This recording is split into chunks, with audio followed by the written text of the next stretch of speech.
Opinion Operation Sindoor not just a victory, but a new warfighting philosophy. It is natural that various aspects of Operation Sindoor are being analyzed, including how India achieved its operational aim despite the adversary being a nuclear nation, and how this marked a first of its kind action globally. However, another significant strategic leap has been taken, one that will shortly be recognized by the world and likely emulated in future conflicts. The manner in which this war has been fought has become a new normal, wherein multi-domain operations (MDOs) are being conducted using predominantly technology-infused combat systems. The notion of victory in such conflicts has also evolved. The adage "one may lose battles but must win the war" defined victory during the world wars and earlier periods. It remained relevant for much later, as the winning side in a war could determine the timing and terms of its conclusion. A few losses along the way were not considered significant compared to achieving a decisive end state.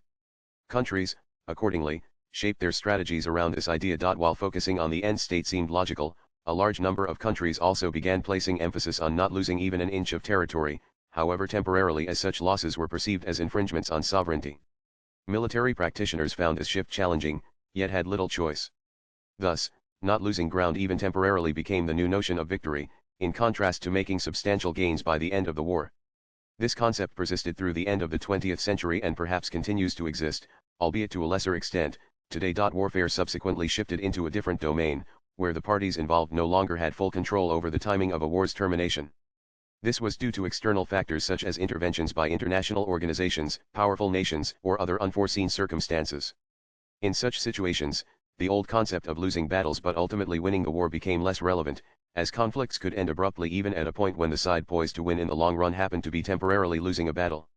In such cases, that temporary loss could become the final outcome. Consequently, countries adopted a different concept of victory to be in an advantageous position at the end of every operational cycle. For those unfamiliar with the term operational cycle, it refers to a 35-day time period during which a specific phase of military operations is executed.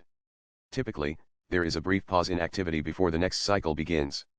Each operational cycle has a clearly defined military objective. Given that a war could end abruptly at any moment, countries began aiming to secure success at the conclusion of each operational cycle, ensuring that, even in the event of an unplanned termination, they would be seen as being on the winning side.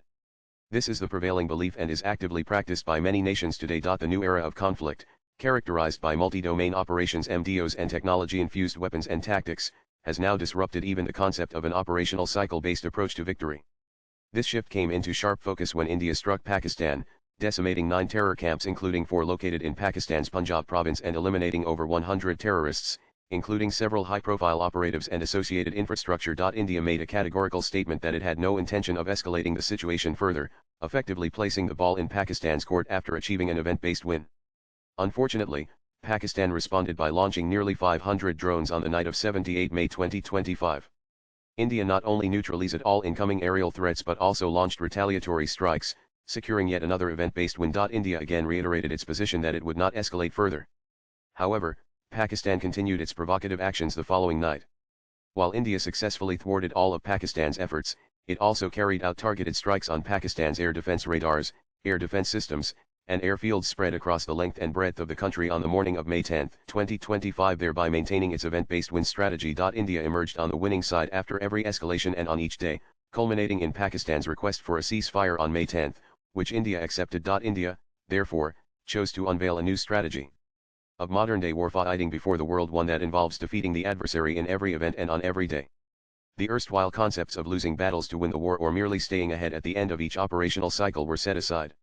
Instead, a new doctrine of winning every day and at every event was conceptualized, operationalized, and demonstrated. Swipe left for next video. Executing such a strategy demands a higher degree of preparedness from all 3 armed forces, including the integrated application of their capabilities. These developments have now come to the fore, and India continues to move forward on this path in mission mode. The writer is a Kargil War veteran. Views expressed in the above piece are personal and solely that of the author. They do not necessarily reflect News 18's views. Latest blogs.